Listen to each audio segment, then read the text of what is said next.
Hi, Covenant. As many of you know, over the years, I've coached basketball all the way probably for 30 years now. During those years, I had teams that didn't have a whole lot of talent, but they meshed well as a team, and we did all right. We accomplished some good things. And then I had teams that had a lot of talent that didn't mesh well, play well together, and we did so-so. And then during the years, I had teams that had really good talent that played well together, meshed well, and boy, did we have phenomenal seasons. Well, I've been here as the pastor of the church for 10 years now, and I can tell you that our team, our staff, has phenomenal talent, and we mesh well. We love working together. And so great things are happening in our ministry, and one of those departments that has just a ton of talent and is doing a lot of great things and good things is our Family Ministries department, led by Ransom Kent.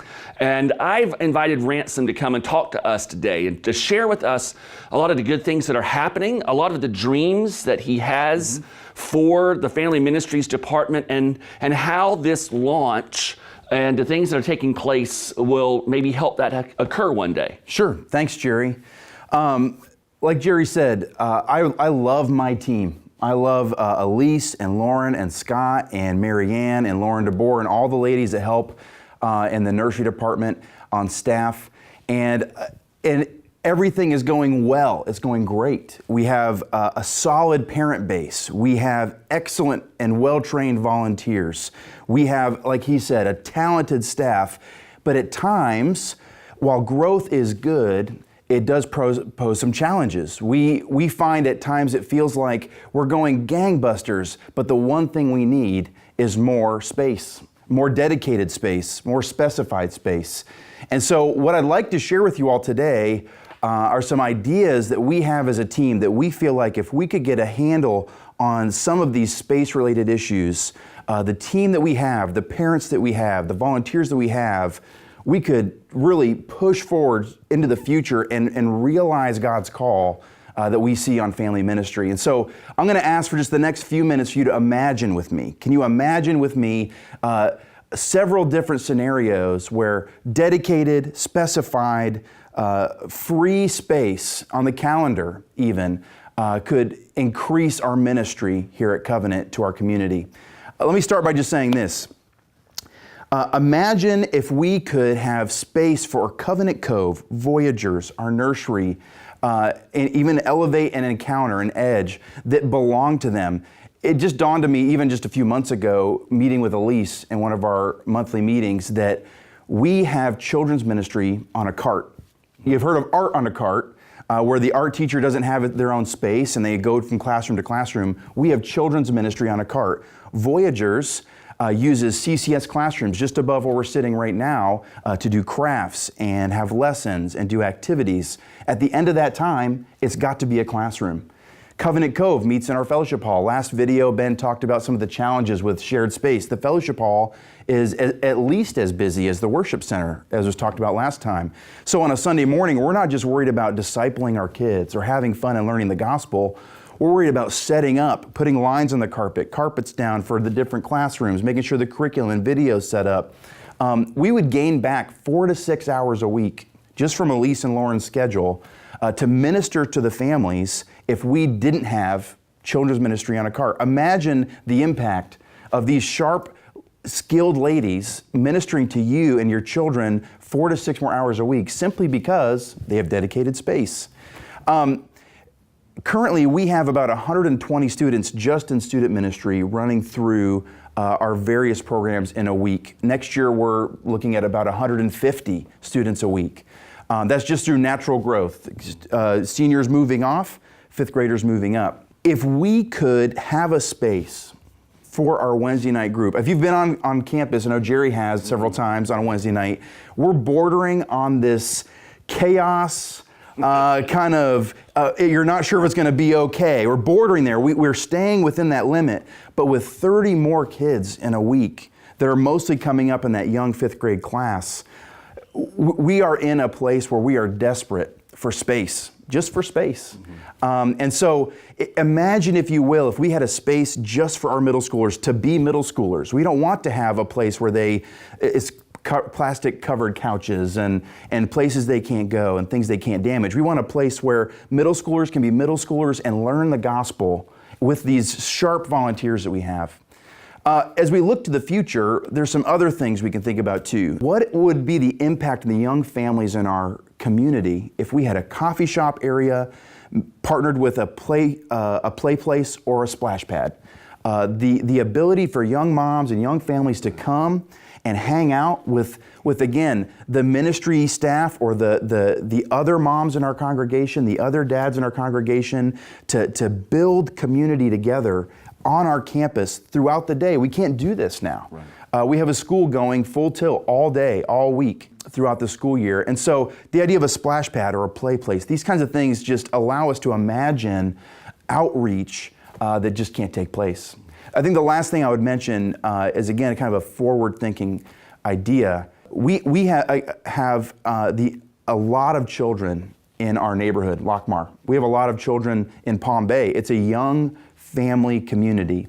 And with all the children going to public school, even being homeschooled, we are not reaching 2/3 of the schooled children. So we have a school campus here, and we reach those students well. The after-school programs, the outreach programs beyond Roar that we could do without the limitations that a school brings, they're endless. I mean, I could talk for another 5 minutes about just that opportunity. And so as we move forward in this, as we launch the school, I kind of feel like we're launching the church. I feel like we're launching for the first time an opportunity for us as a family ministry to keep using the camaraderie that we have, the synergy we have with the children and students, the partnership we have with the parents, and the trust we have with our volunteers. As we become just a church, we could just go on and on about the possibilities. So imagine with us as a family ministry team the things we could possibly do with this new independence. Yeah. You know, and one of the things about our church is, you know, we call ourselves Covenant Church, and we believe in covenant, the covenants that God makes. We're covenantal. And that means all of our children, even children that have special needs. That's right. And that's an area that we have a big burden for. Can you talk about that for just a second? We've been in contact for several months with some experts from the PCA under the MNA, so Ministry to North America, and they are special needs experts. And so we actually had one of them down for dinner a couple weeks ago. And I am encouraged from a standpoint of I need to learn what that looks like. I don't know what special needs ministry looks like. I don't know how to implement it, but I'm encouraged. First of all, we have special needs ministry at Covenant. We're doing it already. Right. And what I'm learning is that a special needs ministry is not so much what you have, but what you do. And while we are working with all of our children and all of our students to make sure they're involved at the same level as all the other children and students, space and time and not competing with another large ministry is going to free up not only volunteers, but an extra room. Sometimes what a child needs is to escape the busyness of Covenant Cove to take a breath for a moment. Right. We don't have that. We don't have that. During service, we have no other place we can go that's actually away from the children. Down the hallway near the group rooms, guess what? We have a classroom. Out in the courtyard, guess what? There's people. And there's no place to go. And so as we look to really minister to families and children who have needs that we can meet, again, simply space. Yeah. A little bit more space is going to let us minister in love to families that really need it. Right. First of all, those of you who volunteer already in family ministries in some way or another, whether it's in the nursery in our Sunrise Island on a couple 3 times a year, or you're consistently serving in Covenant Cove or Voyagers or in our youth ministry, thank you for giving your time and your gifts to serving our children in the next generation and making sure that they get the gospel. And your labors are producing fruit. And at the same time, as a church, I hope you see what God is giving us here, such a wonderful opportunity to exponentially, I think, magnify the impact of our ministry here. We have so many ideas that intersect with young families and with the children and youth of our area. We see God bringing into our own backyard Promise, where you're going to have 200 mentally handicapped or at least young adults who have certain challenges.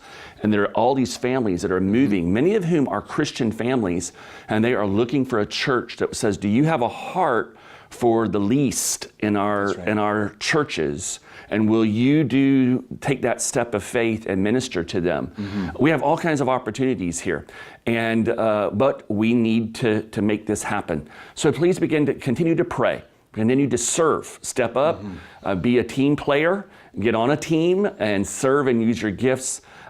Give. We need to continue to give to the general fund. Our financials are a little behind right now for the year, so we ask that you maybe give more if you're already giving, and if you don't give yet, to please begin giving, so that as we go to banks, we can show a balance sheet that is healthy, and then begin to also pray what God is going to have you to do as we very soon come to you with some plans as to buildings and where we go from here.